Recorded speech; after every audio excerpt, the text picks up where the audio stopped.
Welcome everybody. Of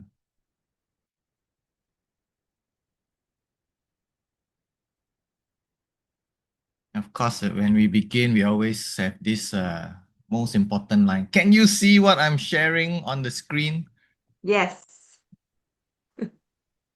Yes. Okay, well, okay, so tonight here with me, I have, my name is Steven Sim, and I'm your lead trainer for tonight. I'll be sharing with you some of the tips that I've accumulated over the many years as a teacher and HOD and oral examiner and chief invigilator and all those kinds of things. So many years. Also, I was a HOD at a junior college for 12 years. Then I was a HOD at a secondary school for 4 years.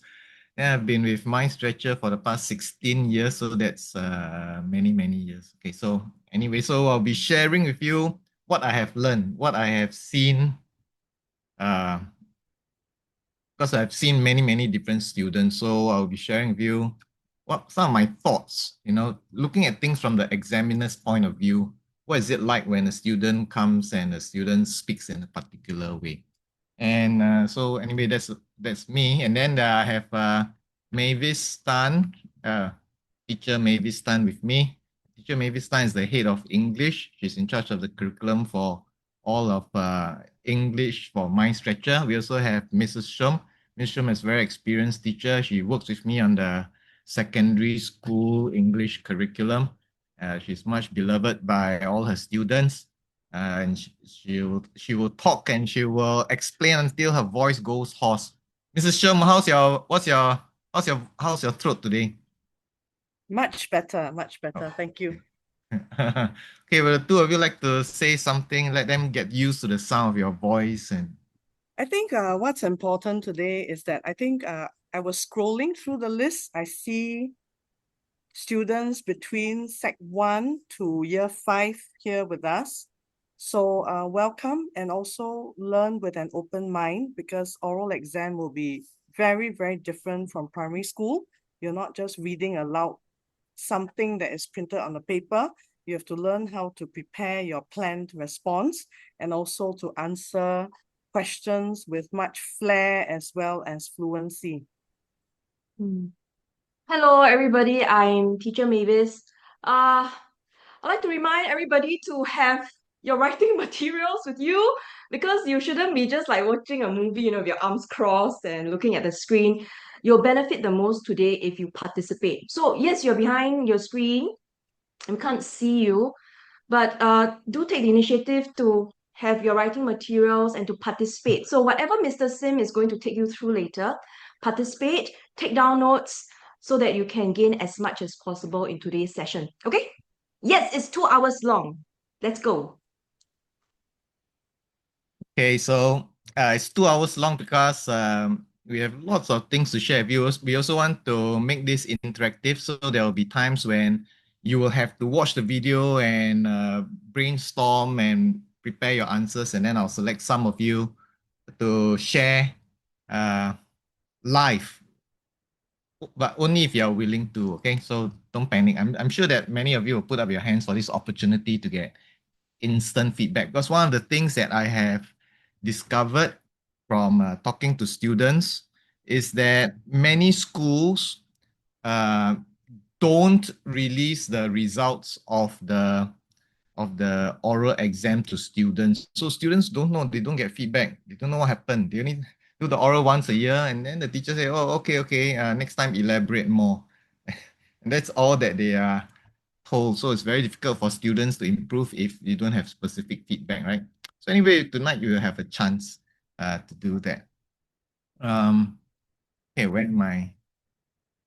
Okay, what are we covering tonight?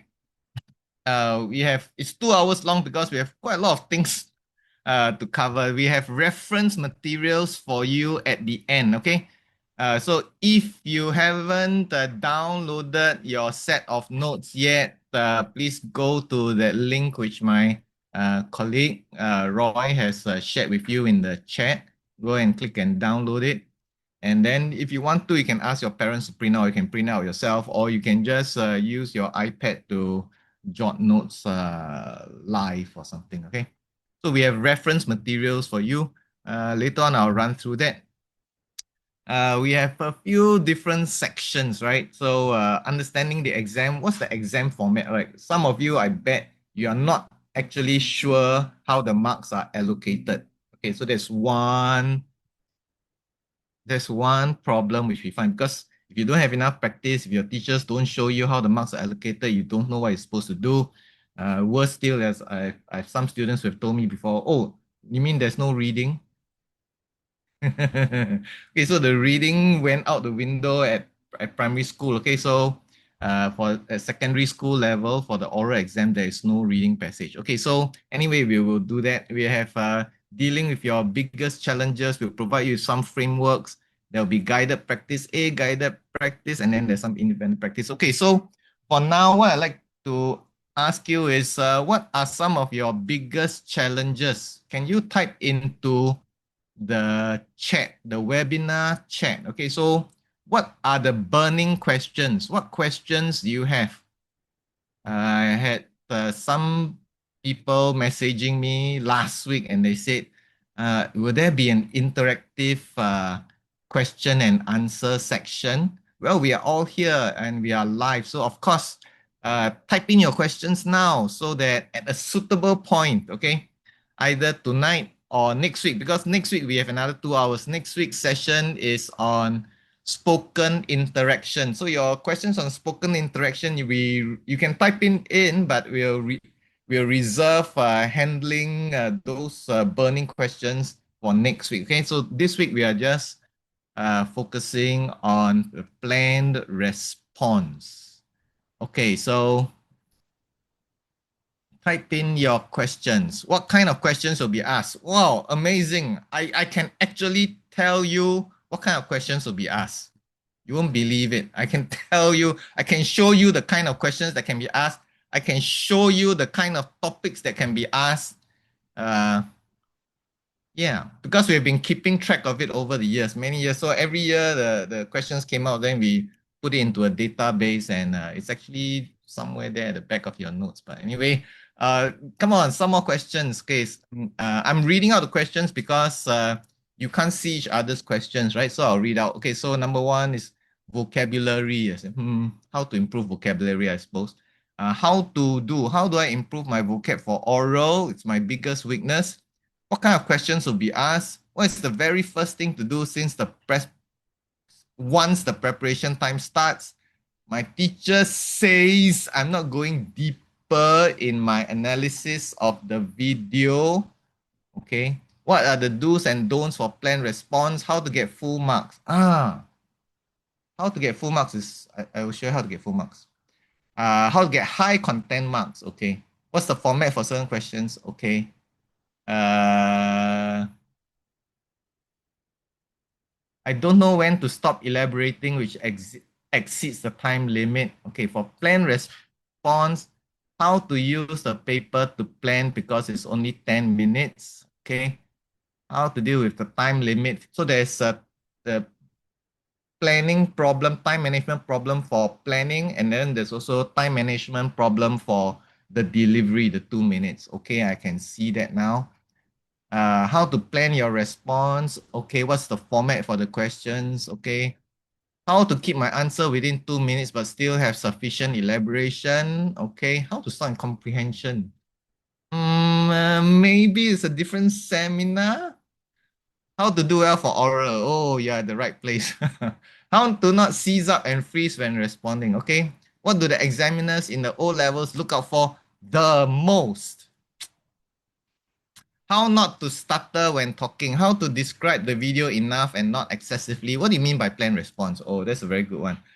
I'll show you the format of the question so that you know. How to efficiently read out my structured response during spoken interaction.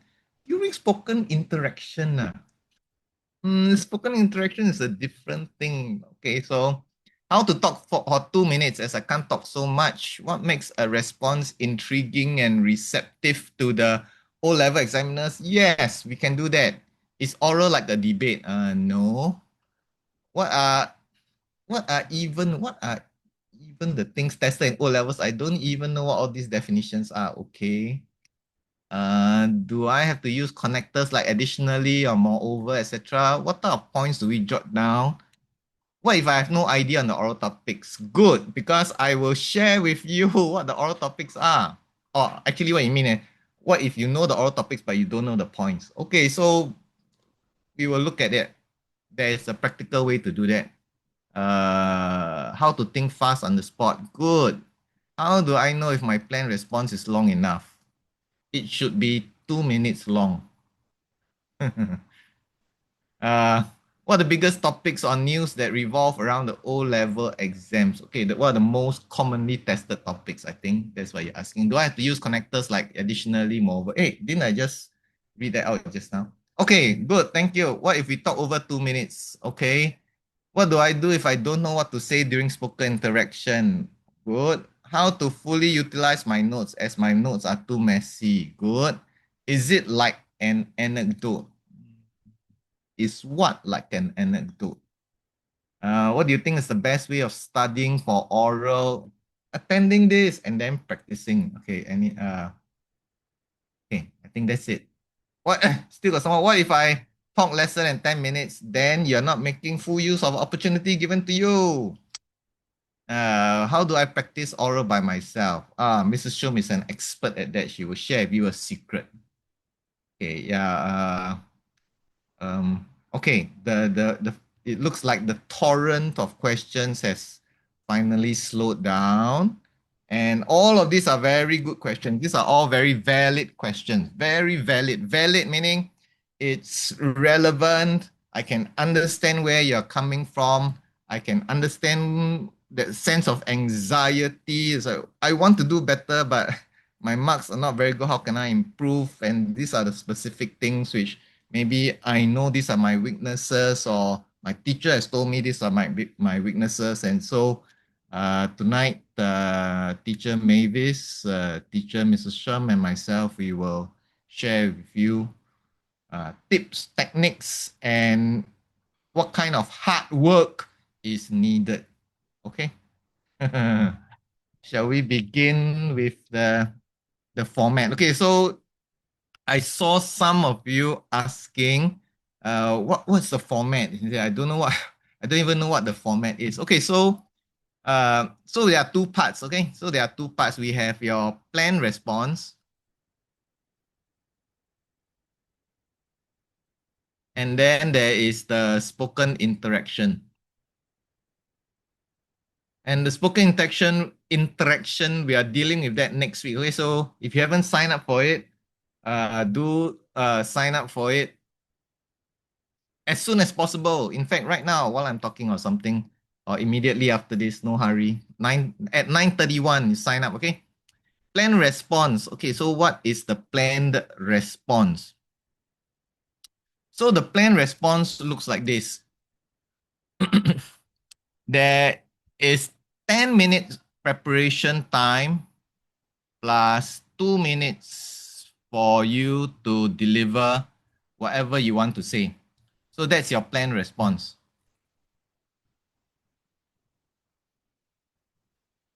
After that, it's followed by spoken interaction, but we're dealing with that next week. Okay, so you watch a 1 minute video clip, and then you can replay that video clip as many times as you want. And while you are watching the video clip, or while it plays in the background, you are given a piece of paper and you have a pen, and then you write down some notes. And so you have 10 minutes to prepare. 10 minutes to prepare. So whatever you write and prepare, because they'll give you a prompt, they'll give you a specific prompt, a kind of question to get you started. And then you will have up to 2 minutes. Up to, it's not compulsory. Some students speak for 30 seconds and then they shoot themselves in the foot and then say, I have nothing else to say. That's bad. Correct? I have many students who end off at 1 minute and then they say, again, I have nothing else to say. So tonight I'll share with you ways to generate ideas so that you have enough things to say. We also have students who can't finish can't finish delivering all that they have written down because they were told by their teachers in school that they have to come up with 3 points and fully elaborate and give examples for all 3 points. In my experience, I don't think it's actually possible to come up with three fully developed points and to deliver it within 2 minutes. Um, most students who do that end up rushing, and when you rush as an examiner, I can't understand what you're saying because you're saying it very quickly. And so you see, one of the most advantageous aspects of speaking quickly is that you try to cover as much information as you can, but then you end up making mistakes because you're very anxious, and so you end up repeating, and then your marks go down. So it's not a matter of saying that you have to answer you have to say three separate things. It's not like that at all because the exam rubrics, what the examiners are looking out for, are not three things. There is no, there is nothing in the exam rubrics that says students must have three things. I don't care what your teacher told you. I believe that your teacher has good intentions. Okay. So when your teacher says, say three things, what they mean is don't just say one thing. Okay, so you need to interpret. So when the teacher says, say three things, what they mean is cover different aspects of the issue, look at it from different points of view, and talk about it from different angles.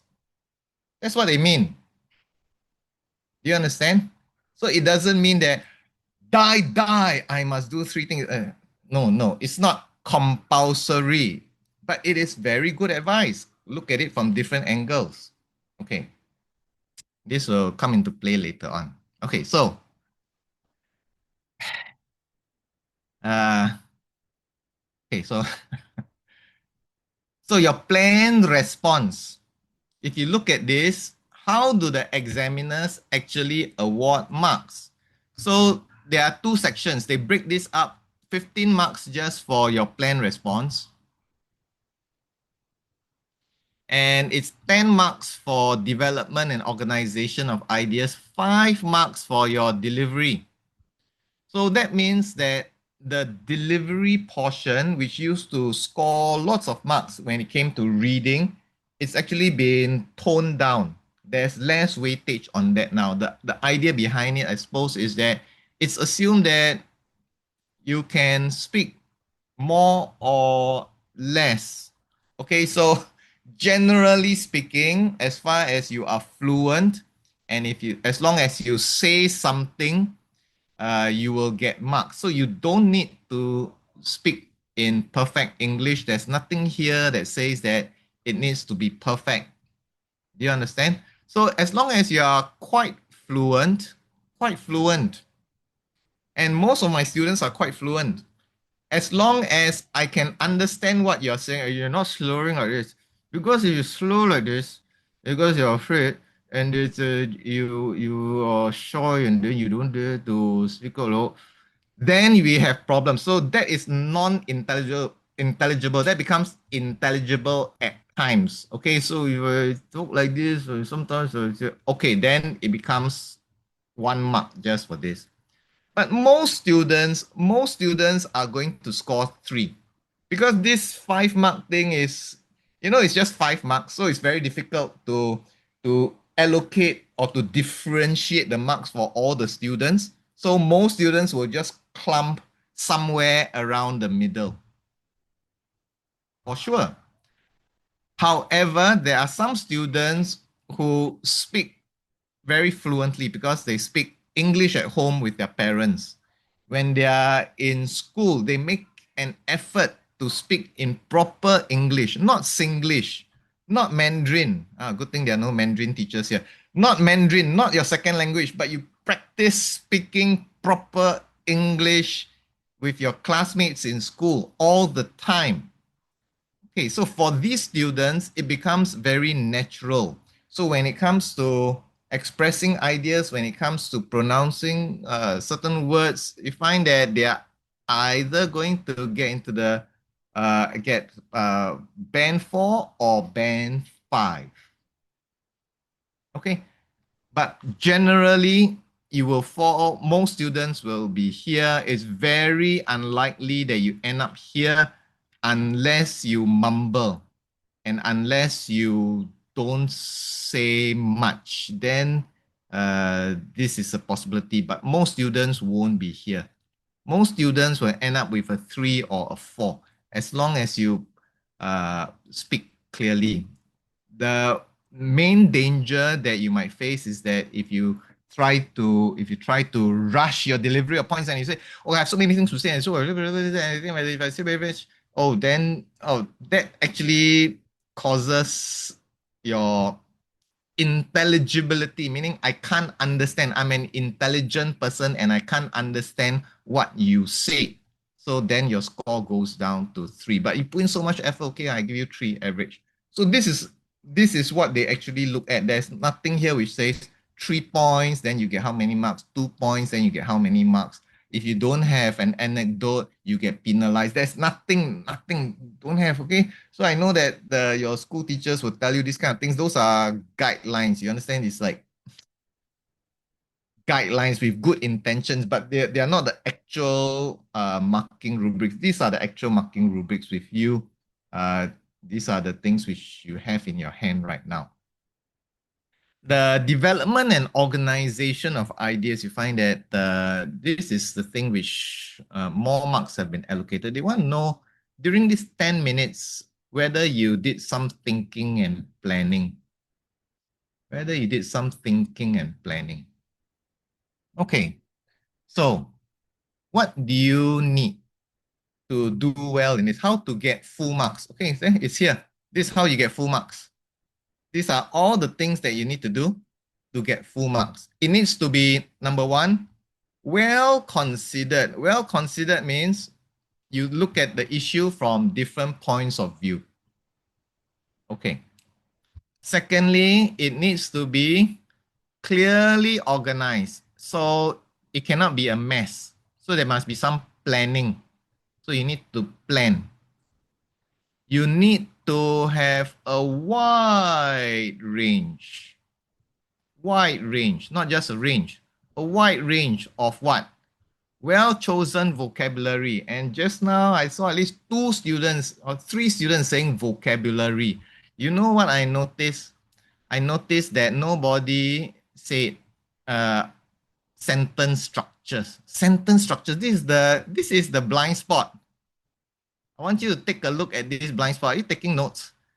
I want you to take a look at this blind spot because everybody says I must use good vocabulary and nobody says and I need to also use good sentence structures, which is why I've provided you with many good sentence structures in your handout.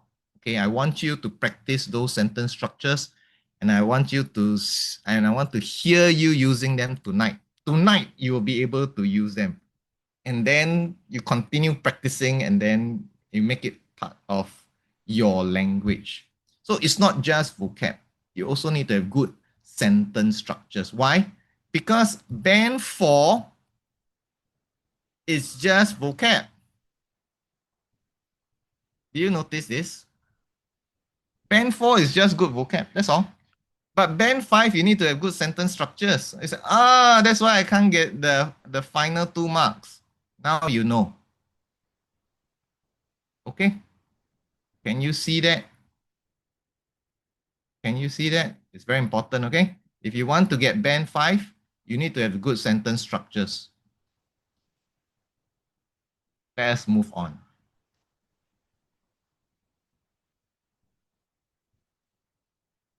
Your biggest challenges. Oh, you have already told me what your biggest set challenges are. How to take notes? Somebody just said. Okay, so you write down here, okay? And we know Mrs. Shum and Mavis and myself know because we have been oral examiners before. And we see how some students feel stressed. Some students are confident. Some students are very well prepared, but maybe they speak too quickly. So we've seen many of these challenges. And so tonight we want to share with you some of our techniques. But perhaps some of the problems look like this. And the first one, none of you actually said that this is a problem because you don't know that this is a problem. You don't even know that this is a problem, but it is a problem, right? Mrs. Shem, don't you hate it where every single student comes to you and says, yes, I agree Yes. that it is an advantage to recycle. This is because do. I think Yeah. it's because they don't hear themselves. So why don't you just ask me a question and let them hear actually how they sound like. Okay, I'm just Okay. gonna do two versions. Okay. Just fire away. Okay. So the prompt is, do you believe that uniform CCAs are beneficial for students?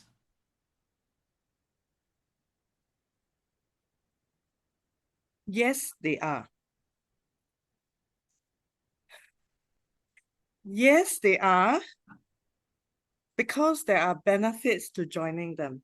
Okay, I want to ask all of you, what does it sound like if you were the O-level examiners? What does my response sound like to you? Out of a scale of 5, dull, a robot. And it sounds like I'm struggling, isn't it? Because now you are taking an exam that tests your ability to pull together what you've learned in primary school. So I put in the chat, you should be actually using actively different ways to start. You can start in any other way, just don't say, yes, I agree. Yes, there are benefits. So I'm going to redo it again. So Teacher Stephen, can you ask the question again? Uh, do you believe that uniform CCAs are beneficial for students? Certainly, as a Girl Guide, I can certainly attest to the fact that there are benefits to joining uniform groups. For example, in my school, there are uniform groups available like the National Cadet Corps, Red Cross, and the Girl Guides. Through a variety of activities that are linked to individual uniform groups, we get to learn many skills that are beyond textbooks, blah, blah, blah. For example, I'm going to go on. So how Yeah. does that sound to all of you now? I started now with certainly, as a Girl Guide, I can attest to the fact that there are many benefits to joining uniform groups. Can you hear that there's confidence, there's conviction, and there's authenticity to it? And because I mentioned Girl Guides, it is better than uniform groups. I have now put a name and a uniform to the example that I am going to share. Okay. Nicely done. So we are going to teach you sparkling beginnings. So Ms. Sham came up with one sparkling beginning. We'll teach you a number of sparkling beginnings that you can use and that you can apply, and then you are going to practice them tonight. Tonight. Okay. The second major uh, problem which most students have is I have ideas, but I don't know how to express. I have all these ideas stuck inside my head. I don't know how to express. And so what some students do, I've seen with my own two eyes, I have students who write 3 to 4 keywords on their notes. And then they say, okay, I've prepared already. 10 minutes and they just write 3 or 4 words, one word here, another word here, 3 or 4 words. Oh, that's such a waste. I think it's a waste because this is the one exam format where you're given time to prepare, and whatever you write down on paper, they don't mark it. You understand? It's actually what you say that is important. So if you are given 10 minutes, then if you write in more detail and if you plan in detail, I'm sure you can come up with many, many things to say. You have many things that can be elaborated upon. We will teach you the ways, so the structures, the mental schemas that you need. So this is what you need. These are like formulas. Formulae. Okay, so these are like formulas or formulae if you want, if you are a med student, all of you are. Okay, so these are the formulas. And so you have this formula, you plug in the topic, and then out comes the answer. It's like that. Do you understand? So if you don't have these formulas, then you are just randomly waiting for inspiration. Many students end up like that because what they did in primary school was they memorized model answers, model compose, and hopefully uh, the question which was asked for the PSLE compo fit the model compo which they memorized, or they studied model answers for oral exams, and at the PSLE it's not that difficult, right? Because the same topics come out all the time, and so they're very lucky. They say, wow, very lucky, very lucky. The topic which I studied came out for the oral, and then I did very well. But we know that that's fake. That's not real ability. So all these kinds of learning where you memorize a model and then it comes out, it is fake. It is not real ability.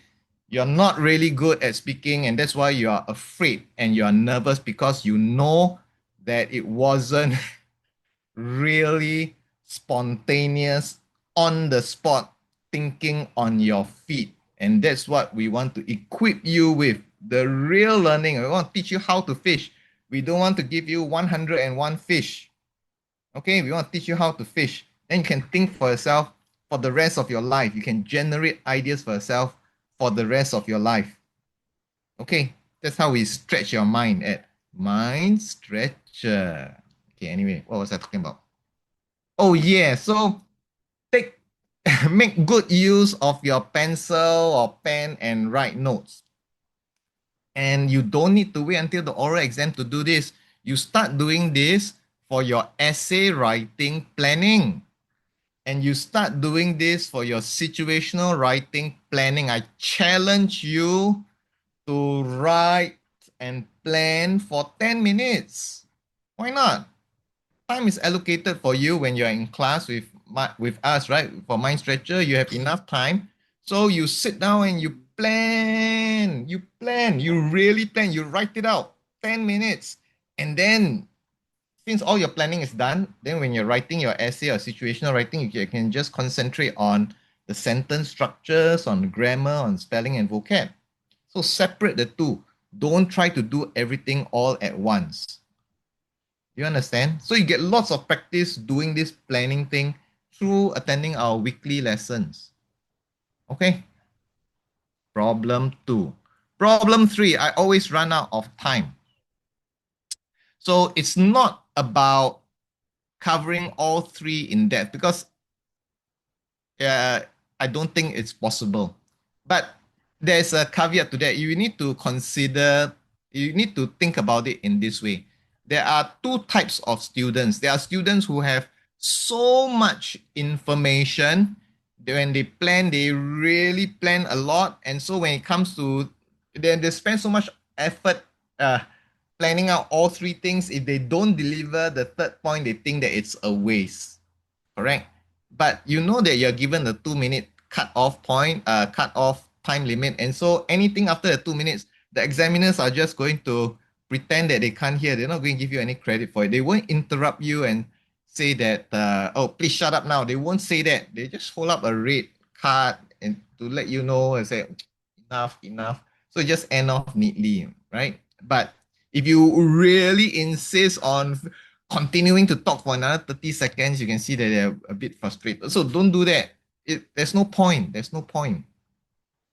It's just like you being given an 80 word summary word limit and then you write 120 words. What's the point of that? Because anything beyond 80 words will not get any credit, but spelling mistakes, vocabulary errors, grammatical errors will be penalized. So don't do that. So So if you have 2 minutes, if you know that the normal problem, the usual problem that you face is overrunning time, then what you do is that you limit to two. So two very well developed points is enough for 2 minutes. Now, as I was saying, there's another point of view. The other point of view is that I have another kind of student where he or she is not able to come up with all of the details and all of the ideas. In that case, then you have 3 points which are not fully developed, but because you have 3 points, it takes up all the time, all the way till 2 minutes. Do you understand? So 3 shallow points or 2 points which are in depth. Do you understand? So you have to ask yourself, what is the content that you have? How much content do you have? If you find that you don't really know very much about that particular topic, then you might need to say 3 things.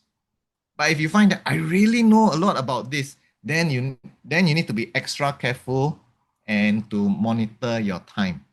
And so tonight I'll teach you something about a watch and writing your conclusion in full. So okay, so we have solutions ready for you. So my notes don't help me during the actual response. So sometimes if you write the full essay, you say it's impossible how to write out a full essay within 10 minutes. Your full essay takes you 50 minutes. How can you write a full essay within 10 minutes? It's impossible. So you can't. And if you write too little, it's also not enough. So we have various frameworks, whether it's P.E.E.L, whether it's P.E.E.R.S, whether it's S.P.E.E.R, or it's all kinds of frameworks, but you need to have various frameworks in place. Okay, so we'll practice this. What if I sound flat and boring? And I do have students who do this. This is one of the major things. Have you come across Mavis and Mrs. Shum? You have, right? So the students have prepared it, and then what do? Mavis, what was your They, experience? they just read it plainly. Yeah. So there is no enthusiasm, there's no passion. It sounds like they don't believe in what they are saying. They're just getting over and done with it. So that's no good. That's not effective delivery. Mm. Yeah, yeah. So I know that the content is there, and but it's not really about reading. It's don't treat it as reading aloud. It's not. It's At about this point, presenting your ideas. Yeah. yes, just now when you asked me that question, my first response was not just robotic, it was actually without any feelings. Yes, I agree. Okay, it almost sounds like it's a drudgery. That's the thing. So, whatever you say, the words actually carry negative or positive connotations. All these you have learned. So if you say yes, the word yes should come with enthusiasm. It shouldn't be yes, I agree, right? Or if you're sharing a benefit, it cannot be one benefit of joining uniform group is that we learn discipline. You have to say one of the benefits of joining uniform groups is the level of discipline we get to instill in ourselves. So the enthusiasm would carry forth the meaning of your words. So it's not reading aloud what you prepared. Stephen, just now somebody said, can I read out? So you have your notes, but it doesn't mean you read out. Just like politicians and speakers at the Oscars, they have prepared a long list of people to thank, but they're not just reading names, right? They have tears in their eyes, and they put emphasis on words like, oh, my beloved colleagues on the set, blah blah blah blah blah. It comes with emotion. So take note of this. You cannot just read, because this is not a reading task. Okay. Thank you. So how do we begin? We don't want to begin sounding like a robot. So our beginning shouldn't be, yes, I agree. Okay, don't ever say that. From now on, for the rest of your life. Okay, can you everyone put up your hand and say, I solemnly swear to be up. No, I solemnly swear that I will never ever begin my answer with yes, I agree that blah, blah, blah. Don't do that, okay? Because you're wasting an opportunity. You're wasting an opportunity because this planned response, we know that it's an exam. But what we are really training you to do is how to give effective presentations for life. Because one of these days, you're going to be working in an office. You're going to be presenting the ideas on a project which you have worked on so hard for 2 weeks together with a group of your colleagues. And so now you have this 2 minutes to win a $10 million contract. So you don't start off in a boring way and say that today I'm giving a presentation on how to install air conditioning. You don't do that, right? And so the techniques that we teach you here are applicable for life. So don't answer mechanically. Provide a sparkling beginning. Okay, so it must sparkle with all. So you sparkle. So you state your overall position or answer the prompt directly, but the way that you do it, okay, must have some special juice. Then you deliver point one, you deliver point two, and you make a recommendation and a summary. So P.E.E.R.S, okay? S-P-P-R-S, a bit mouthful, so you call it P.E.E.R.S if you want. Okay, P.E.E.R.S, spear your audience. Don't say that. Okay, spears your audience or something like that. Okay, so S-P-P-R-S, provide a sparkling beginning. Point one, point two, recommendation summary. Okay, so uh, and for each point, then you want to use P.E.E.L. So you provide the point, you provide an explanation, or if you can elaborate, you do that. You provide an example, or you provide evidence, and then you make a link. Okay, ding, ding, ding, ding. Okay, so which part is the hardest in P.E.E. or L for you? Can you tell me in the chat? Out of the four things here, which part is the most difficult for you when you're doing your oral presentation? Many of them put link, but I think the main problem that is not helping them score is the E and the E. If they remember to explain, they forget to be specific.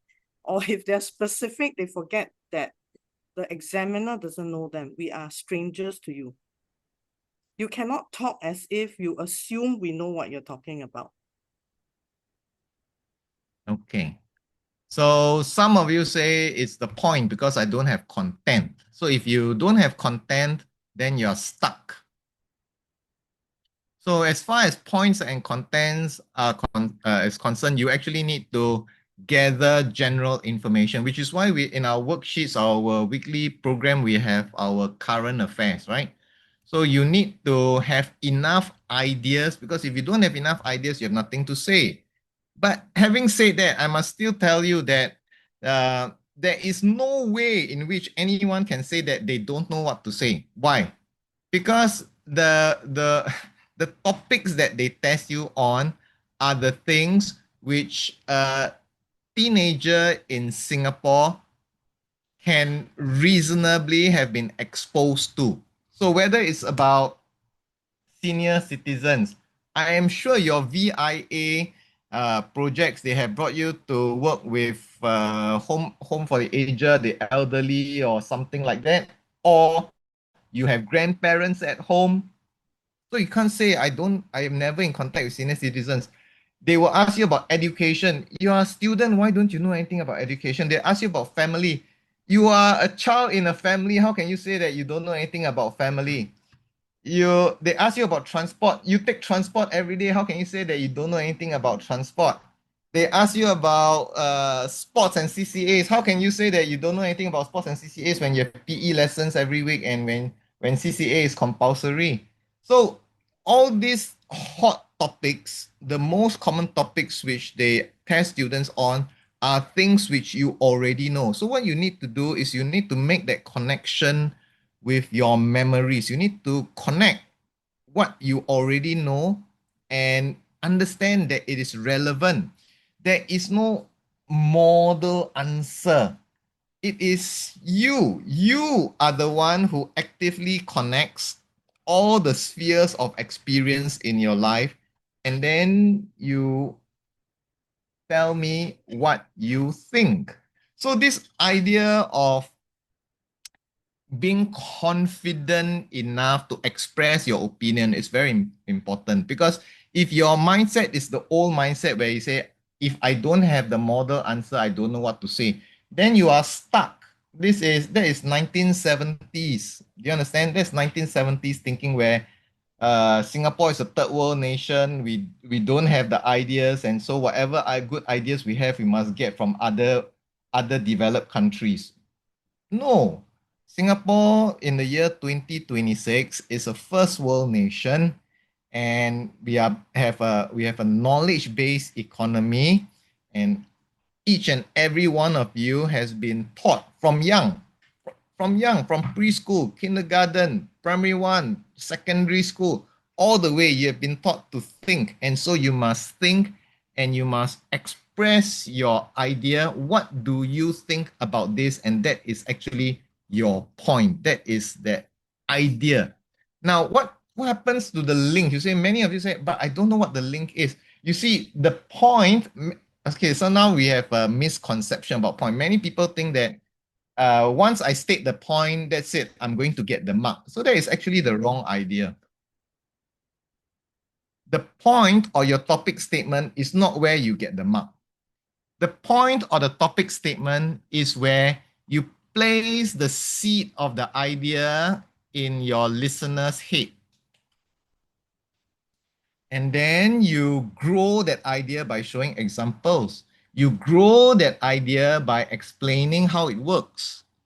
And then at the end of it, you say, and this is how it works. And then you score the marks, because the ending is the most important part. The ending where you say, and this is why I showed you this example, because blah, blah, blah. So your link is actually your topic sentence plus plus. Your link is actually your point, and then plus plus. This is the most important part. Imagine that, if you were going out with Mrs. Shum when she was 19 years old, okay, and then you were dating Mrs. Shum, and then you bring her flowers, and then you give her chocolate, and then when you're 26 years old, you're still giving her chocolate, you're buying her flowers, and there is No, no I conclusion. will do the Miley Cyrus. There No is need no anyone to conclusion. give me flowers. There is no conclusion to it. What's the conclusion? The conclusion is the most important part, where you ask that person and say, "Will you marry me?" That's the most important part. If you don't have that part, all you do is just the beginning. You're wasting your time. If you write essays and you don't have a proper conclusion, you're wasting your time. If you speak to a client and you tell them, wow, my project, I can do this for you, our equipment can do that for you, and at the end, you don't dare to open your mouth and say, and that is the reason why you should sign up with us today, right now. Sign, put your signature here. Do you understand? The link is the point where you convince the listener. Without a link, your point is nothing. Your point is just to introduce the idea. The explanation, the two E's after that is to expand on it, to give that idea time and space to develop in the heads of your listener. And then the link is where you drive it home and say, and this is why it is the most important thing. Okay, you understand? And that is why your paragraph is very important. Your organization is very important. You cannot just write a point and then give an example, and then just repeat the question. This is what the social study teacher tells you. This is what your history teacher tells you. Because uh, for content-based subjects, unfortunately, they don't really care about you delivering a point. They just want to know, did you study hard? Did you memorize the ideas? Just dump the ideas into your essay. They give you marks and then you pass. That's all. That's the content-based subjects. But if you are writing a real essay. And when you get to junior college, you're writing a general paper essay. And when you get to university or when you get to polytechnic, you're doing a presentation. That link is the most important part. Okay, and it's not difficult. You just need to tell me why it's important. Okay, so shall we take a look at a video? So in this video, in this photograph of a video, a mother, young child, and grandmother are visiting an art exhibition together. They look at paintings and installations, pointing things out to each other and reacting with interest and delight. Okay, so you watch this many times, and so the prompt: do you think visiting art exhibitions is a good way for families to spend time together? Why or why not? So I'm going to play this video, and while you look at it, you jot ideas down. Okay, you write ideas about how you think you can answer this. So normally you have 10 minutes, right? But don't worry, this is just a 3 minute brainstorming kind of exercise. Okay. Stephen, can I Yeah. add something? Yeah. Pause at the prompt. Now, many of you would have seen this kind of prompts before. You actually can prepare for them. Where have you seen these before? Situational writing. Do all of you know your bullets well? There's always this bullet that asks how you and your family or you and your CCA members will benefit from attending this or that. So you actually have ample practice always trying to justify why rock climbing is good, attending an art lesson is good, or going for enrichment classes will benefit you. So do you think something is a good way? Remember what we said. Don't start with, yes, I think it is good. The prompt is actually asking you to think, what are the good ways then? Some of you also ask, what if you have a counter thing? That's it. Okay, maybe it's not too suitable for certain people, like those with trypophobia, for example. You cannot take dots like these in the picture. You are always welcome to explain so long as you explain it. So your why or why not, if you look back at the S.P.E.E.L.S,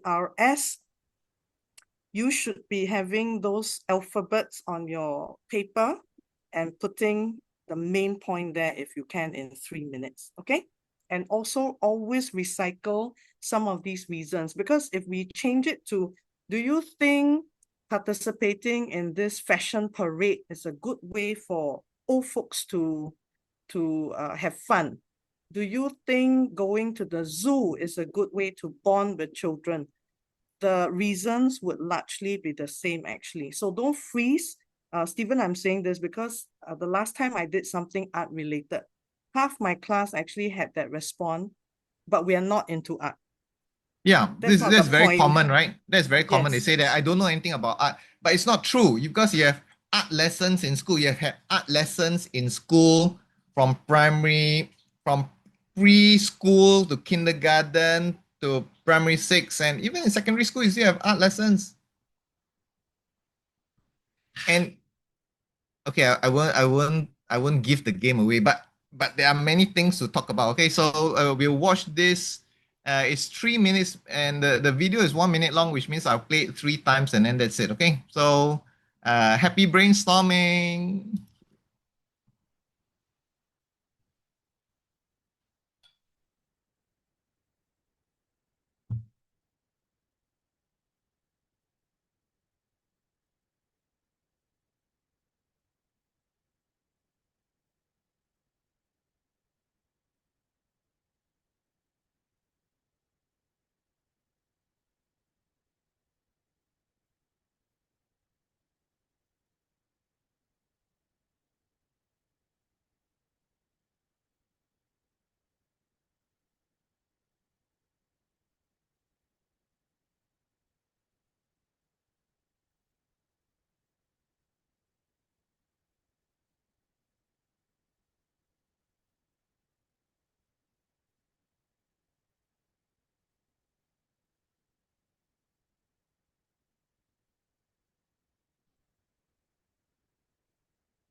Okay, so that was the video.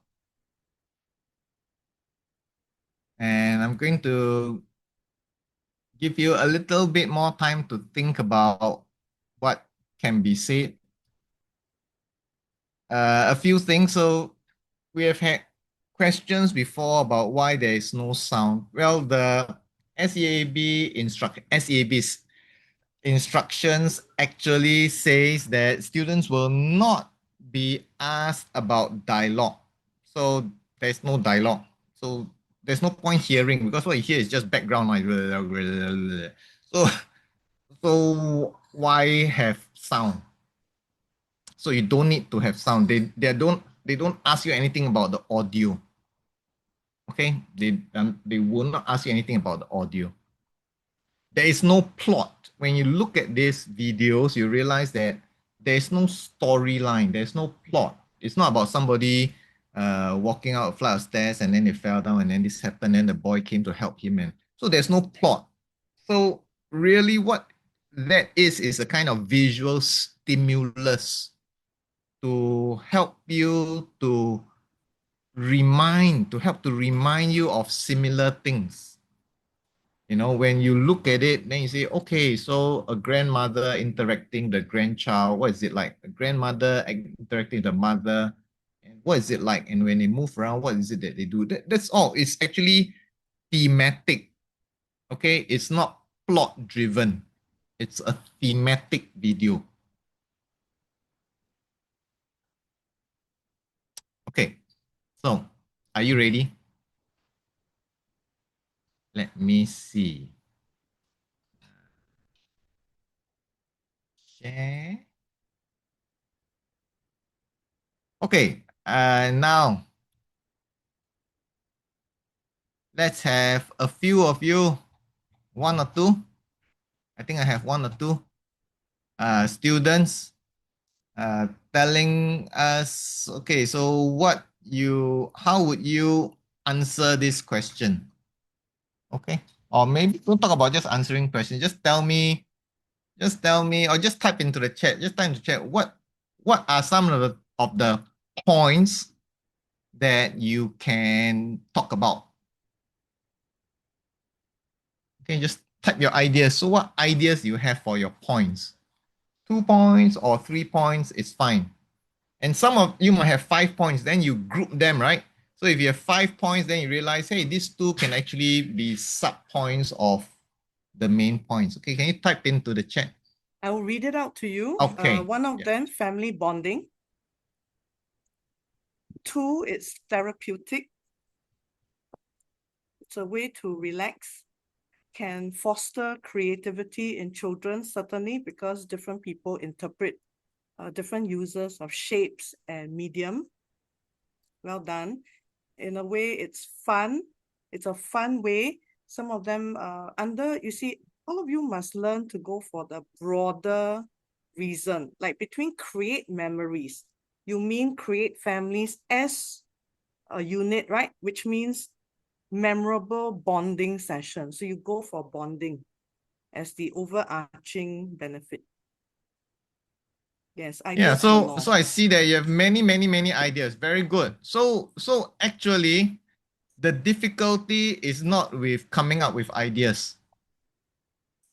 The difficulty is not in coming up with ideas. Once you sit down and you really focus, you find that there are plenty of ideas.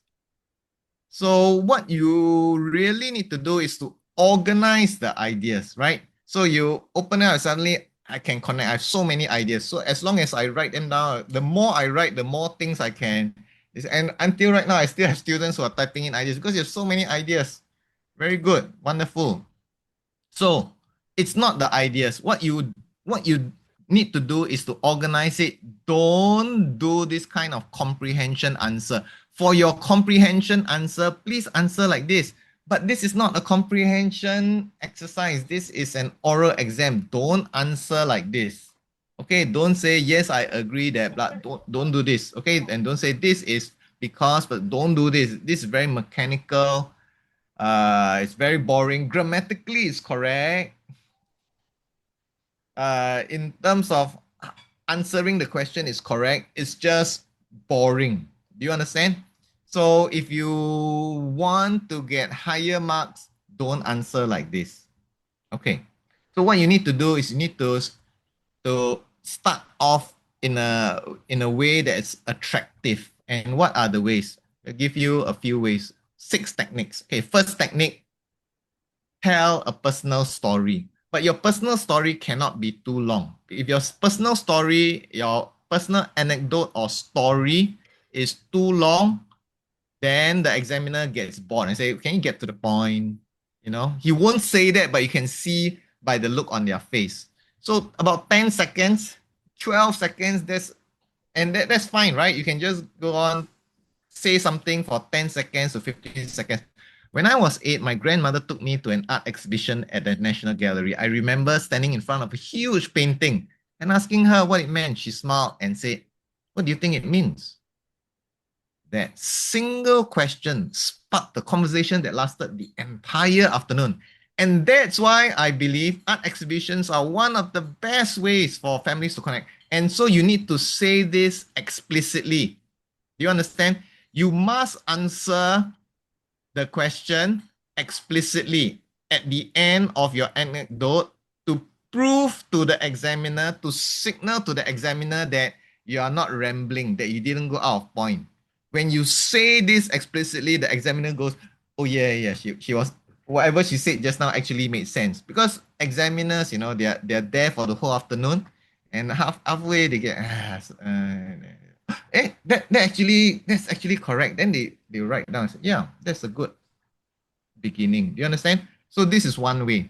The second way, you ask a rhetorical question. When was the last time your entire family put away their phones and spent an hour doing this? For most of us, it doesn't happen often enough. Art exhibitions offer exactly that, a rare shared experience. Okay. Understand? Third technique, a vivid scene description. So some of you are saying, how much should I describe of the video? Not too much. Because this is not the primary school kind of thing where you go, oh, in this corner I can see the this, and there here I can see that and that. No, they don't want that. They expect more from you rather than just describing the video. So you point out the most striking thing and then you make your point. You say, in the video, I noticed something. The grandmother was pointing at the painting. The grandmother was showing the young girl where to place the sticker. Ah, so three generations all drawn into the same moment. And that says that there's something important that art exhibitions can do for families. Okay, so you observe something and then you say something. You don't describe the entire video. And then, so once you have said that as a beginning, you carry on with your next 2 points. Okay, surprising facts. Most family outings in Singapore involve food. But how many families visit art exhibitions? Ah, okay, now your argument becomes very fresh. Okay, technique 5, a concession. Some people might say that art exhibitions are boring, that kids would rather be at a playground or at an arcade. I can see why they think that, but watching the video changed my mind because what I saw was a child who was completely captivated and then dun, dun, dun. Okay, so like that. Okay, 6 point. The best family memories are not made at theme parks or shopping malls. They are made in quiet moments when people actually talk to each other. Art exhibitions create exactly those moments. Okay, so be confident, take a clear break. So 6 sparkling beginnings that you can apply. Do you need to have all 6? You don't need to have all 6. You need to be familiar with all 6, and maybe you might find that you have 2 favorite techniques out of 6. Okay, then you practice these 2. Do you understand? Out of all 6, maybe you only need to have 2. If you are a teacher, you need to know all 6. You are students, you don't need to know all 6. You only need to know 2. Then you choose. So try. So now I give you 2 minutes. Try. Just do attempt number one, okay? In 2 minutes, based on this particular video, based on this particular prompt, choose one technique and write it out in full. Something which is different from yes, I agree. Okay, so your 2 minutes begins now.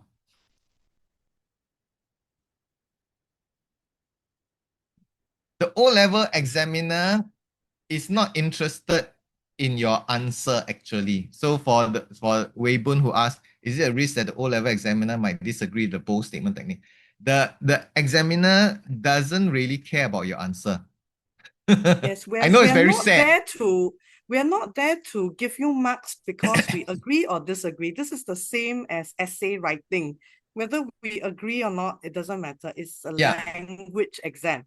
We just yeah. want to know whether you have the fluency and the capability to convince that, you can put across your ideas very well. You are absolutely correct. And I also understand why the student might have said this because I have come across students who say that if I answer the question in a way which my teacher doesn't agree with, I get penalized. Your teacher is wrong. Okay. In that case, your teacher is wrong. It's as long as you present your ideas clearly, you get the marks. Do you understand? We are not the moral police. We are the English police. Do you understand? We only care whether or not you can speak and write in proper English. It's not about morality or thinking or ethics. It's not like that. Of course, we have a duty to help you grow up to be good and responsible citizens. But if you don't agree with us, it's fine. As long as you can explain why in a logical manner, it's fine. Do you understand? That said, some of them are not mature or have not thought about the topic and they go straight into, no, it is an utter waste of time. Okay, it's not that you cannot say no, but if you put it to the other extreme to say that it's a waste of time, even though the video obviously shows happy people interacting, uh, it is not for the best lah. So you can say no, okay, that's it. There are people who are not interested in art. So this may not be the best family activity. Maybe something that's more suitable might be a concert or a common sport they can play. But don't swing to the extreme to make it sound as if there is no merit in the activity itself. Because the whole purpose is they're actually guiding you to think about ways that such activities can be relevant to you. Okay. And I have some students who have already started typing in their responses. Very good. Let me read out one from Nimisha. As I stepped into the National Gallery last year, I was immediately struck by how a single splash of color on a canvas could tell a story more powerful than 1,000 words. This experience truly shaped my view on how art exhibitions are still relevant today. Uh, okay. Some people say that art exhibitions are not beneficial at all. Even though I can understand their point of view, I believe that view is myopic, as visiting art exhibitions is a good way to spend time together with your family. Very How nice. many All ways? of you, Yeah, yeah. the meaning of myopic, many of us wear specs, right? The three of us here too. Myopic is not just being short-sighted. That means you cannot see beyond the obvious. You cannot see beyond your personal views and all that. Very good. How many ways can a family spend time together? I do not think there's a certain number or an optimal number to it. That said, art exhibitions bring about certain benefits that make it a good way for families to spend time together. At a young age, my brother and I never got along. However, once we both found ourselves drawing a picture of our family on the same piece of paper. This shows that family bonding can arise from even the most unusual activities, such as visiting an art gallery. Okay, very good. So I'm very happy because I see you applying all this immediately and successfully. Well done. And so I have made the world a better place. and all of us feel very happier. Okay. Yeah. Okay. So move on to the next section. Okay. So go back and practice and practice and practice and practice. Okay. So we move on to the next section. Developing your points with P.E.E.L. This is not different from what you do for your essay planning. Am I right? Okay, so you already know this P.E.E.L structure from your essay planning, but what you do is that some of you say you don't have enough time, and it's true. So what you write is just this simple version. Art education give families something meaningful to talk about, unlike this. So it's all very compressed. It's all very compressed. But what you say is that when you look at this, you will actually expand it. So unlike going to the cinema where everyone sits in silence for 2 hours, art exhibitions invite people to react, to point things out, to share opinions and even disagree with each other. And so we learn how to disagree in a polite way and to respect each other's opinions. So that's the whole point. The whole point is not that you say that the painting looks terrible and I say that it looks wonderful. The whole point is to learn how to understand each other's perspectives. Oh, and that's what you want to do.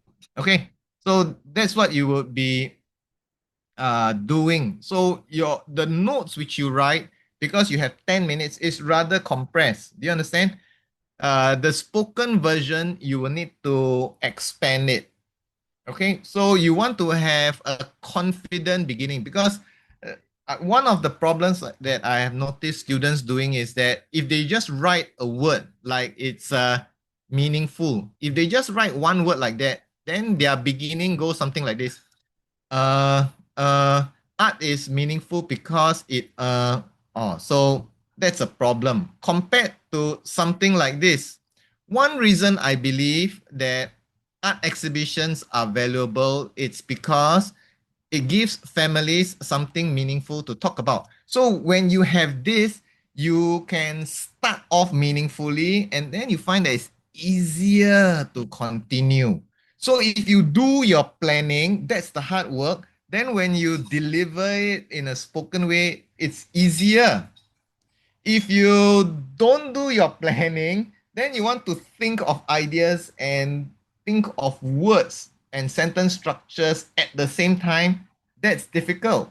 Do you understand? So they give you the 10 minutes so that you can do the thinking first. So write some short sentences with more ideas inside, and then you can expand and talk later. So that makes things easier. You understand? So don't write the whole essay, but write a rather pithy, a rather information dense kind of sentence, which you later expand as you look at it and as you talk. Okay, so how do I actually talk? This explanation or elaboration. What do I do to explain? How do I explain? Some people say, you just explain. How do you explain? You just explain. You just elaborate more. How do I elaborate? You just elaborate more. Go deeper. One of you, right? You say your teacher said your points must go deeper. How to go deeper? Okay, so this is how you go deeper. You talk about cause and effect. Okay, because children are exposed to different forms of expression at art exhibitions, they develop a broader understanding of the world around them. So, spending time discussing artwork leads to deeper conversations that families might not have otherwise. So cause and effect. So this is cause and effect, right? You know this, right? Because you've been writing essays and we've been sharing this technique with you, right? Cause and effect. Okay. We also have compare and contrast. So unlike a trip to the cinema, an art exhibition invites families to talk to each other rather than sit in silence. Because you're not supposed to talk in a cinema. Although I see people talking in the cinema, I feel like throwing popcorn at them. Don't talk in a cinema. Talk softly at an art gallery. Okay. So while a theme park is exciting, how many have gone to USS before? An art exhibition is thought-provoking and both have value. Oh, it's not that one is better than the other. Both have value. Oh, such maturity of thought. Okay. Personal anecdote. This one you already know. Uh, Claim an example. Art exhibitions encourage curiosity in children. This is the claim. And then instead of always saying, for example, for example, for example, try saying, for instance. Instead of, for example, you can say, for instance. Okay. Or we can see this in how the grandmother did this. Okay, so claim and then give an example. Or it can be problem and solution. One challenge that many families find is that they struggle to find activities that all generations can enjoy. A way to address this, a way to solve this is to do this. The tendency for families to default to screen-based entertainment can be overcome by doing this. Okay? Problem and solution. Definition. When I say quality time, I don't just mean being in the same room. Okay. A family outing is not simply going somewhere together. Instead, it's about creating a shared experience that everyone remembers. Oh, this is the definition. This is the clarification. Okay, so choose one. Choose a second point and give me. I don't think you have enough time to do that. Can you just give me the explanation? Can you just give me, use a mental schema and show me how you elaborate? Okay, I give you 3 minutes or less.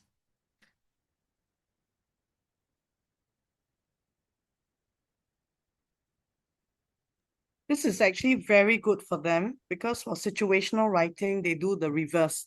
They just say doing this will help draw people closer together.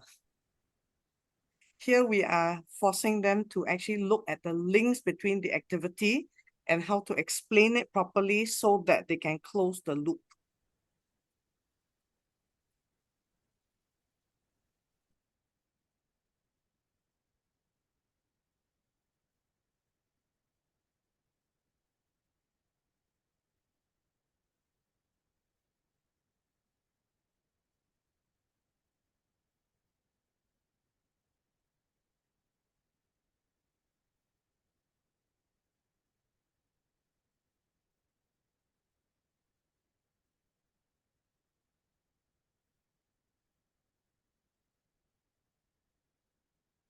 The prompt is given in the exam. You are given the prompt in the exam. So you have the advantage of knowing what to talk about. If you don't have a lot of vocabulary, then you must start learning now. Every week we give you a mind-stretching vocabulary word list, right? So make sure you read through, and for each word that you learn or read through, you tick. Okay, I've covered this, I've covered this, I've covered this. Okay. How to ensure that you hit the 2 minutes? Well, you plan and then you elaborate like what you're doing now. This 2-minute thing is actually mathematical, I told them. If you talk 300 words, you would hit 2 minutes. So what's 300 words? It's almost like an essay, 4 paragraphs of content about that. So how do you know whether you hit 2 minutes? Is obviously you need your opening, your two good points, maybe more suggestions and closing. You would be very close to 2 minutes. If you only just say 2 sentences for each thing that you want to say, obviously you won't go past 40 seconds. So it's all very mathematical. That's why we're teaching you to do the P.E.E.L because it ensures that you at least have 4 to 7 sentences for each main point.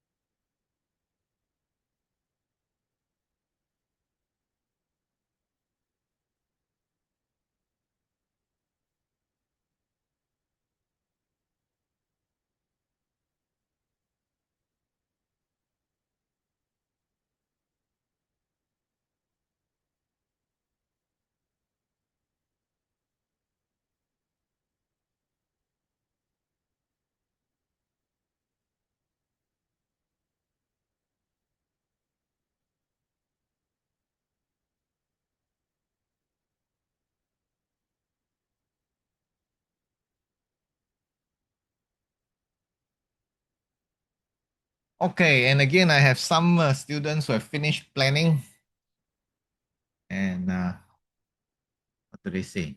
Let's see.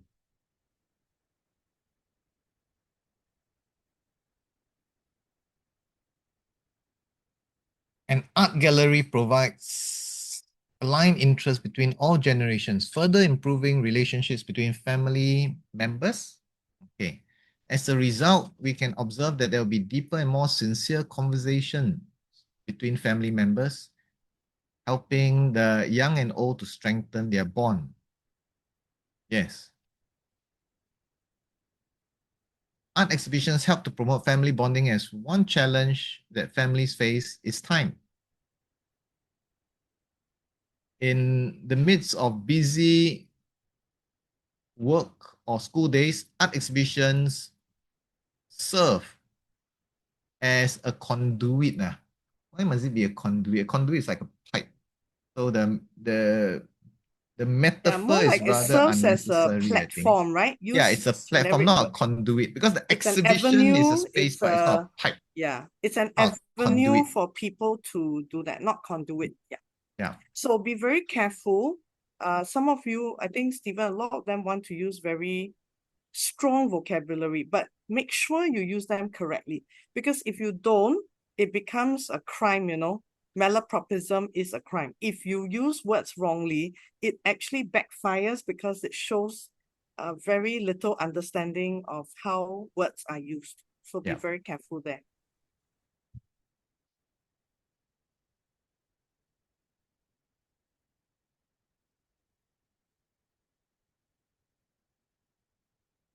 Shared cultural experiences strengthen family bonds. We can see this in how the grandmother and grandchildren in the video were singing and talking as they move from one artwork to the next. I'm not sure that they were singing though.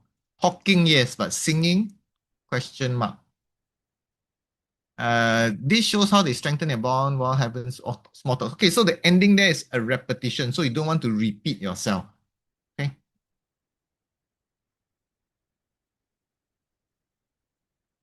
Any more? This thing about repetition, can all of you have shades and like phrases that are very similar? Like bonding, you should also have words like forging stronger relationships, building tighter bonds.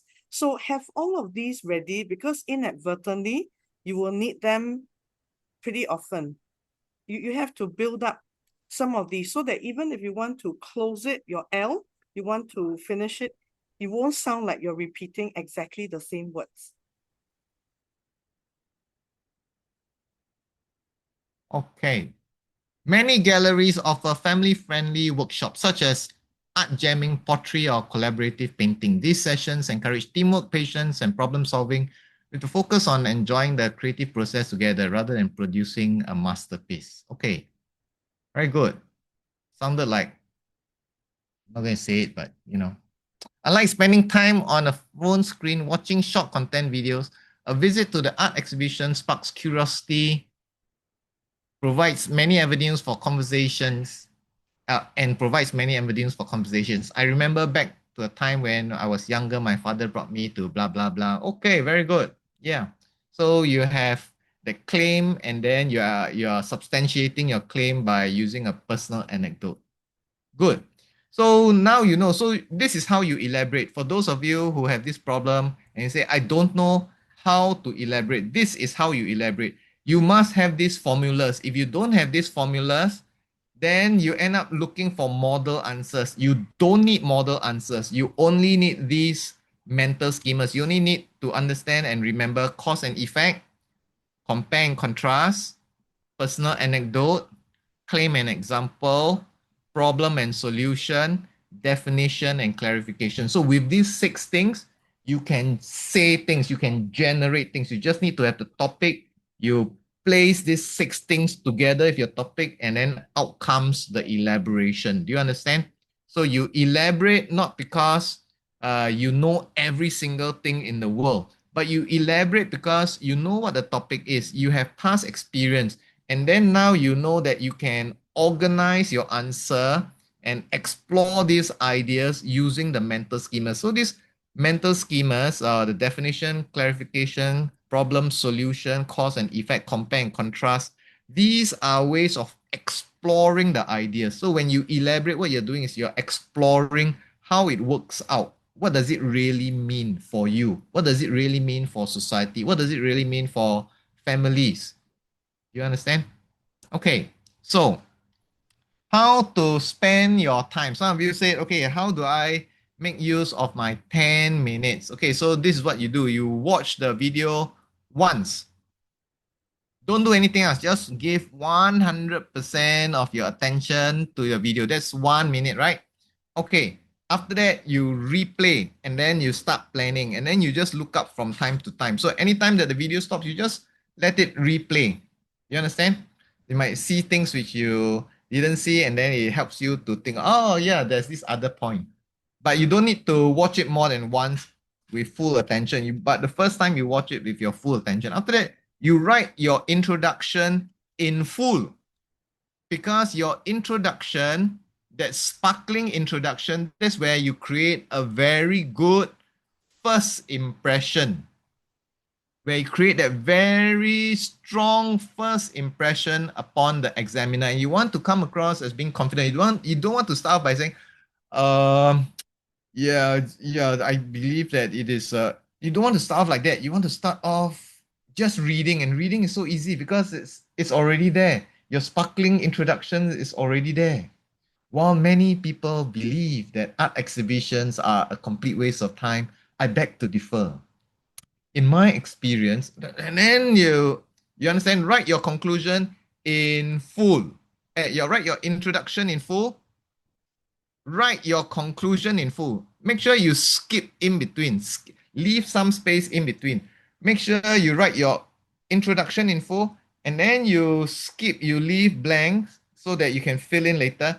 And then you write your conclusion in full. Same reasoning. You don't want to end up by going, that's all. So you want to end off strongly. And how to end off strongly? Because most students, by the time it comes to 1 minute 45 seconds, they're already struggling, right? Or what else should I say? What else should I say? Because your beginning was very strong, and then towards the end, you might feel as if you're running out of ideas. Then your life jacket is there, the boy is there. You just grab hold of it, and all you do is you just read out that ending confidently. It's already there. So easy. You understand? So first first few sentences, write it in full. Last few sentences, write it in full. After you have done that, okay, go back to point one. Okay, point one, you write as much as you can.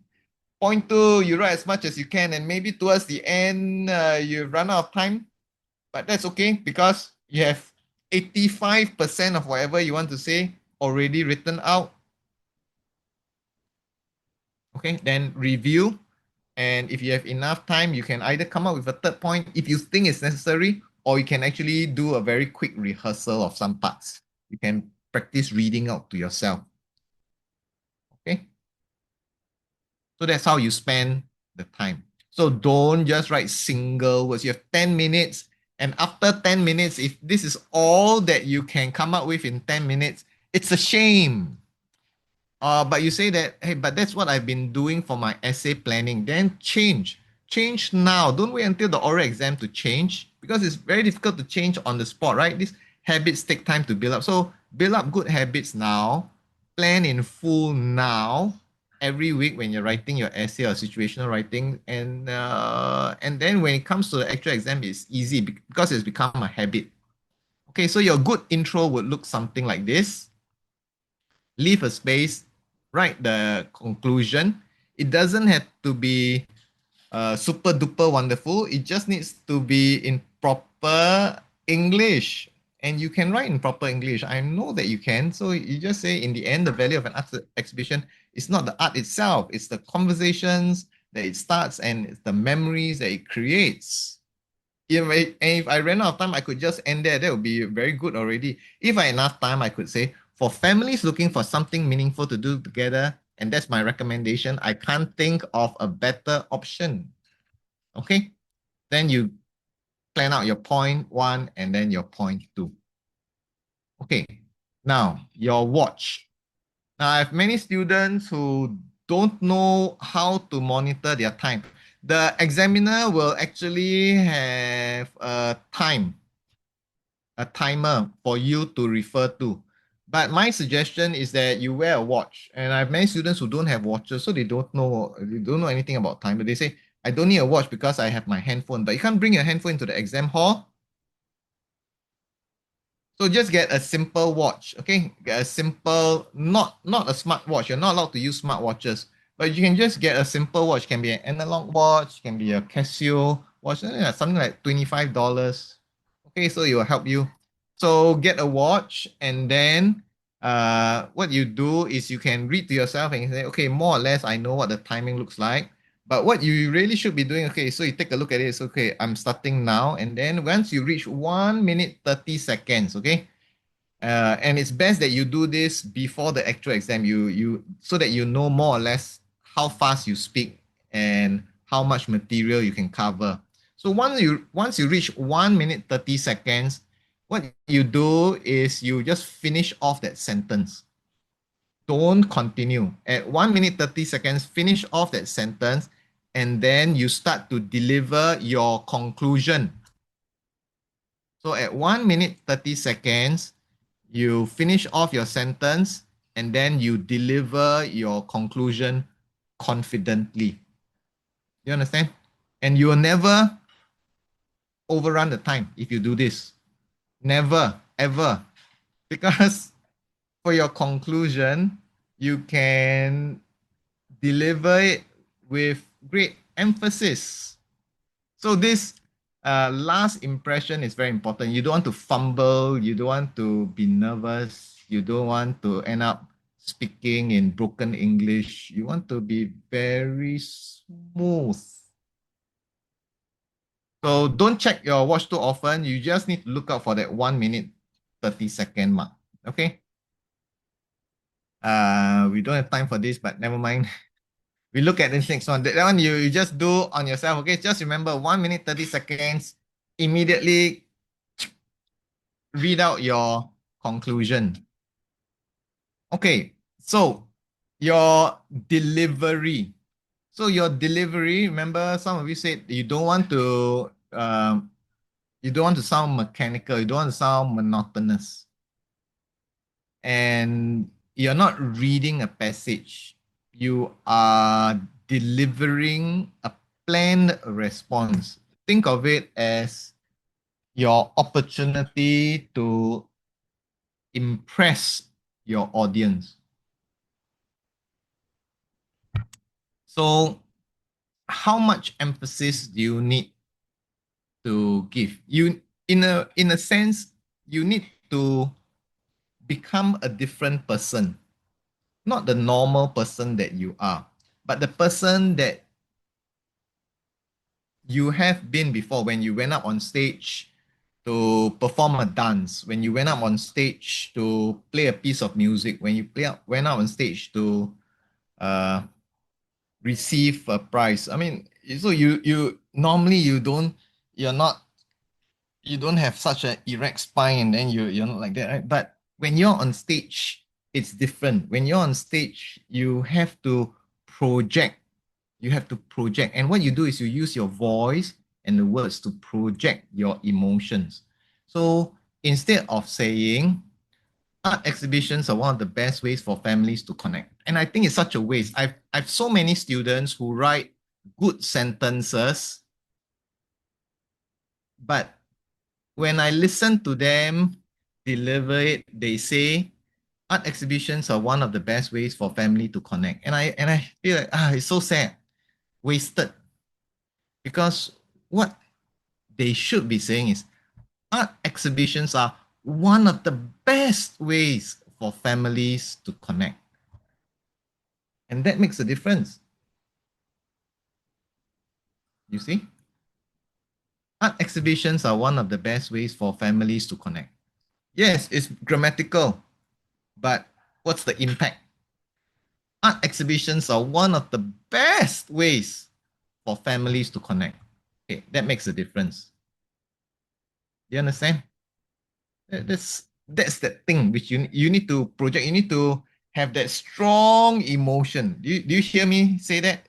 You need to have that strong emotion. You need to have that strong emotion. You need to have strong emotion. So the way that you pronounce your words, whether you drag out the word or you have a dramatic pause, or you have a dramatic pause before you deliver the clincher, the most important idea, before you deliver the most important idea. That's all. These are the things which you can do because you are a human being, I'm a human being, so all human beings are able to do it. You understand? You just need to listen to some examples of people doing it, and then after you start to practice, and then you do it yourself. Uh, Now, as you have observed me talking, you realize that I have body gestures. I open palm gestures. I pause for one or two beats. When was the last time when you visited an art exhibition? I visited an art exhibition last week. So you have that pause. Make the silence do the work. So when it comes to music, and some of you play music, and all of us have had music lessons before. When it comes to music, it's not about playing every note quickly, right? So you don't go ding, ding, ding, ding, ding, ding, ding. In which case, if it's about playing every note quickly, you might as well play all the notes at once. Jang. No, the pauses in between are also important. Okay, and you can do this kind of things. So, earlier on, when a few years ago, when you had your PSLE oral, and then you say must have eye contact, must have eye contact. It's actually reverse. It's not that I must have eye contact in order to get marks. It's the other way around. I am so focused on getting my ideas through to you that I establish eye contact because I want to make sure that you're paying full attention to what I say. Ah, you see? Do you understand? I want to make sure that you pay full attention to the ideas. And that's why you have eye contact. You're not getting you're not forcing yourself to have eye contact in order to get marks. You are creating eye contact so that you can shoot that idea across to the audience. Like that. Okay? Understand? Okay, so let's have practice B. Okay, so this is a video. This is the prompt. You have 3 minutes to brainstorm, and then you'll be writing your ideas. Maybe, okay, so you have 10 minutes to write everything. Do you want to have a full practice session? Okay, I think we have time for a full practice session. I'll give you 10 minutes, okay? 10 minutes, and then after that, I will select one or two students to read out what they have prepared for 1 to 2 minutes, okay, using whatever techniques we have so far. Don't worry, I don't expect perfection. I just expect to see some implementation of what we have been discussing so far. Okay, so are we ready? So you have 10 minutes to prepare your planned response. The question is there on the paper, and this is the video.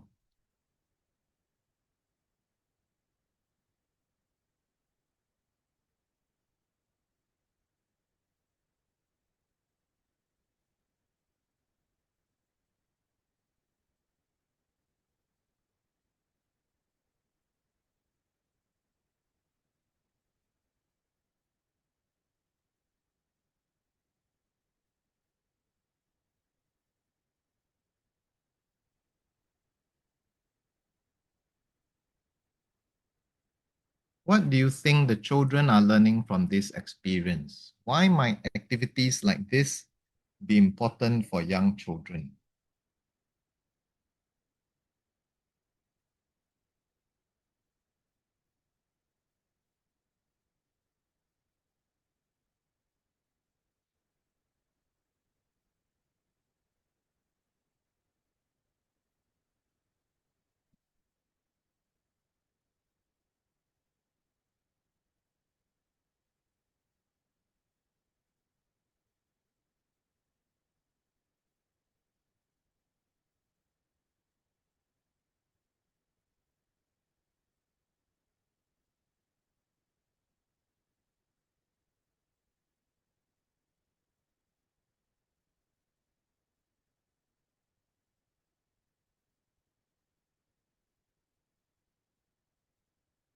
some of you want to watch this again, so okay.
Okay, so if you need the sentence structures, they're actually towards the end.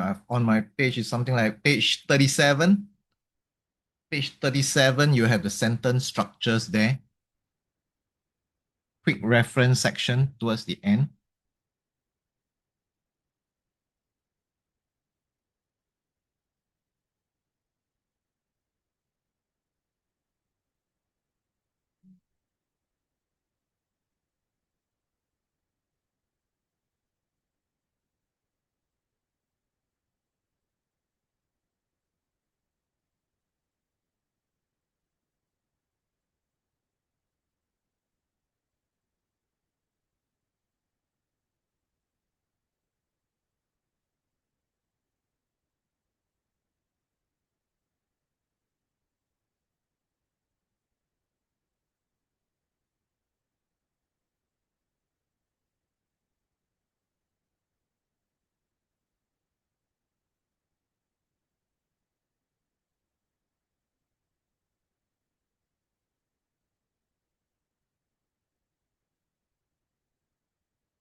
Okay, so I'm showing the video again for those of you who need some ideas.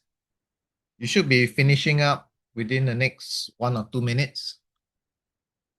Uh, we have two more examples. One of them is fully worked, and the other one you can try by yourself. So the last few pages of this worksheet, they're actually quick reference materials which you can use. So for example, this last page here it provides an overview of everything that you need to remember. So you can uh, print just this page and then stick it on your study table or stick it on the ceiling above your bed or something like that. I used to have sleep in a double decker bed, bottom bunk. So during exam time for my O levels, I had chemistry, mnemonics, geography, everything all stuck up all over the bottom of my sister's bed. So I would just look. The last thing that I saw at night, the first thing that I saw, and I opened my eyes in the morning. Okay, so you can decorate your whole study area just with these these ideas. Very useful. All of these notes here, or you can keep it in an English file if you want to.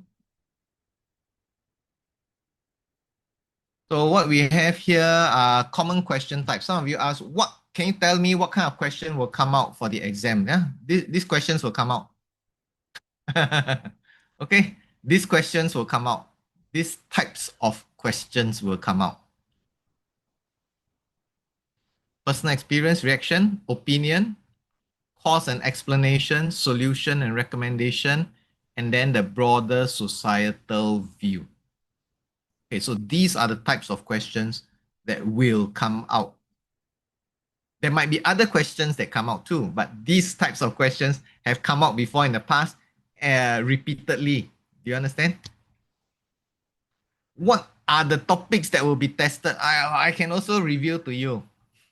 I can also reveal what topics will be tested. So the high frequency ones are the ones which have been repeated 3 or more times. So these are the ones high frequency. Parks, leisure, recreation, sports, exercise, health, the elderly, intergenerational, education, youth issues, environment, nature, competition, games, technology, digital devices, performing arts, culture. Medium frequency, food, hawker center, family, relationships, work, career, music, entertainment, public transport, animals and wildlife, national service and patriotism. Okay, so two ways of looking at this. You might say, since these topics come out, I should prepare for these topics. Or you might say, since these topics have not come out for a long time, they might be coming out. You are correct and you are correct. Basically, the idea is it doesn't actually matter what topics come out. You should be familiar with this. Okay, so you should have enough information to say two things in detail or maybe three things in a rather cursory manner for any of these topics. I'm sure you can. What you can do also is you can prepare, you can write short notes. You can write short notes for each of these topics. Okay. And what you must do is you must find out from your classmates who have taken the exam on the first day. Let's say you're taking the oral exam on the third day. So you want to ask them, the students who took on the first day, what was the topic? Okay, then you say, it's not coming out again, cancel. Then you ask again, students who take it on the second day, what's topic? Okay, you cancel out. Okay, it's not coming out. And then now you're taking the oral exam on the third day, right? Okay, so now your possible list of topics has shrunk. Do you understand? So this is how you would make use of this list. So we have processed this information for you so that you have an idea. You never need to feel as if you're going in blind and you don't know what is going to be tested. You know what's going to be tested. These are the things that will be tested. You know what the questions are going to be. These are the questions that are going to be asked. And you also know how to answer these questions. How? Oh, because you use this. You start with a sparkling beginning.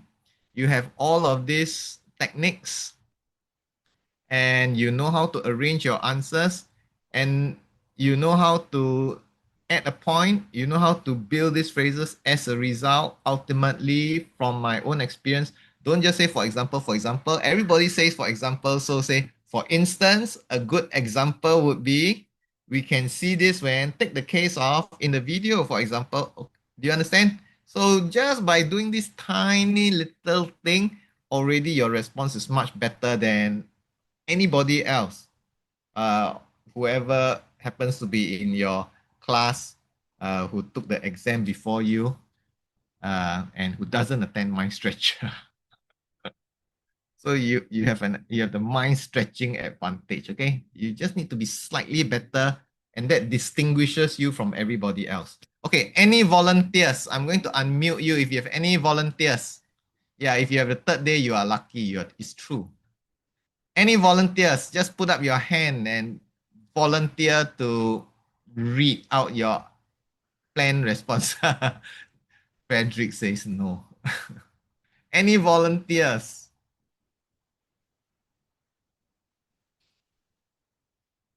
The annotations are out there. Where are we talking about? The annotations are here. Then this is the fully annotated version.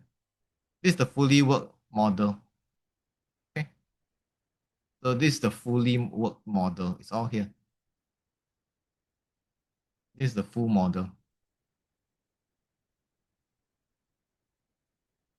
Any volunteers? No volunteers. No volunteers. Okay, so don't worry about it because I know that you are here because you're not sure how to do it, right? And so you also know that you need practice, right? And that's fine. So Mrs. Shum, I'm now going to ask Mrs. Shum to reveal her secret. The secret question is this: how to practice by myself?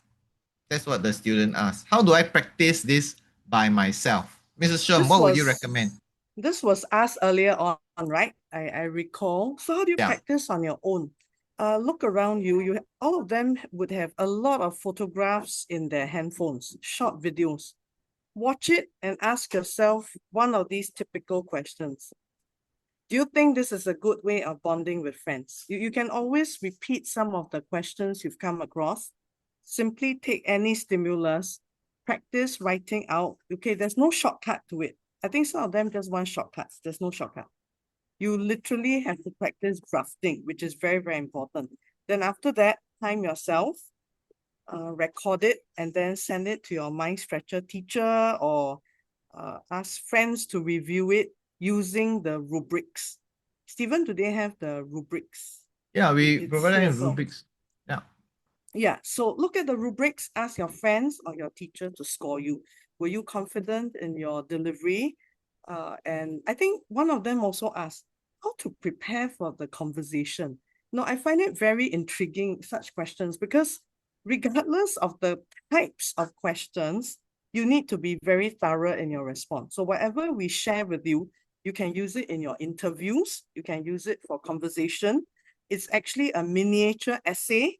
You can also practice these for written tasks. So there's no limit to how much you can say for conversation. We did say about 8 minutes, right? For 2 or 3 questions that they might be asked. So it boils down to whether you want to grab the marks or not. So there's no secret. The main thing is you have to try. Once you feel the improvement, try even harder, and then you will see the marks come in. Okay. Yeah. Uh, I was hoping that you would say something about recording themselves. Okay, so anyway, Yes, I I'll did. yeah, I yeah, did say yeah. recording themselves, but they must make sure they practice. Yeah, the Yeah, thing is they to must make sure draft, they not practice. just Yeah, to say something in 2 minutes randomly, yeah, hoping they will improve that way. They yeah, really have to practice the feel of writing at least the intro and the conclusion down. Why? Some of them start very well. Then when they see time comes to coming to an end, they say the most dastardly thing like, yeah, that's all. That's the worst way to conclude. That's why you must have a conclusion in the last 20 seconds or something. At least you say, ultimately, I agree that uniform groups are a great way to expose one to greater levels of discipline and to make many fast friends. Full stop. Rather yeah. than, yeah, that's all. That's right. So when you see your friends doing TikTok, right? And that final version which is uploaded to TikTok is perfect. But did you know how many times they recorded and practiced? They did that many times. So it's the same for you. So you've done this, we've done this short practice, and then you can record yourself reading. You don't need to do TikTok but you can just record yourself delivering it, and then you watch, and then you listen and say, why do I sound so mechanical? I don't like the sound of my own voice. It's true. It's true. You sound different from you when you listen to yourself speaking in a recording. It sounds different because here the voice is resonating through your bones, right? Okay, so anyway, so record and yourself reading that out in 2 minutes time. Record yourself skipping to the conclusion at 1 minute 30 seconds, and then you watch yourself, and then now you see, hey, it's as if you're the examiner looking at you, and then you see things from the examiner's point of view. And then you become better. Then you realize there are some things which I felt and which I was worried about when I look at the video recording. I didn't notice it at all. And the examiner won't be able to notice certain things. See, they won't be able to tell that you're frightened or that you skip a certain point and but you manage to stitch everything together neatly. They can't notice it. They can only perceive whatever you deliver. So as long as you deliver smoothly, fluently, and you give the impression of confidence because you have prepared, because you have all these things, of course you are confident. You understand? Okay, so thank you very much, and we will see you next week. I hope that I get to see everybody next week and go and tell all your other mind stretching friends, mind stretcher friends about this session. And we'll see you next week for our spoken interaction workshop. Okay. Thank you, Mr. Sim. Thank you, Okay. Mr. Sim and Mr. Sham for giving our students lots of tips tonight. I know there's a lot. So we will upload the recording of tonight's session on YouTube. And once that link is available, you will receive an email with the link. So you can rewatch it, you can share that link with your friends. You can share the workshop materials with your friends as well. Okay, everyone just improve and do well in your O levels. That's what we want for all our students. And even if you're not our students, it's fine. Okay. So sign up for our, can we give them the link? Please sign up for our workshop next Thursday. Okay. And like Mr. Sim said, we'll hope to see all of you. Okay. Thank you very much. Thank you, Alvin, Roy, and Sweaty for supporting us as well. Yay! Okay, good night, everybody. Thank you, teachers. Bye, everybody.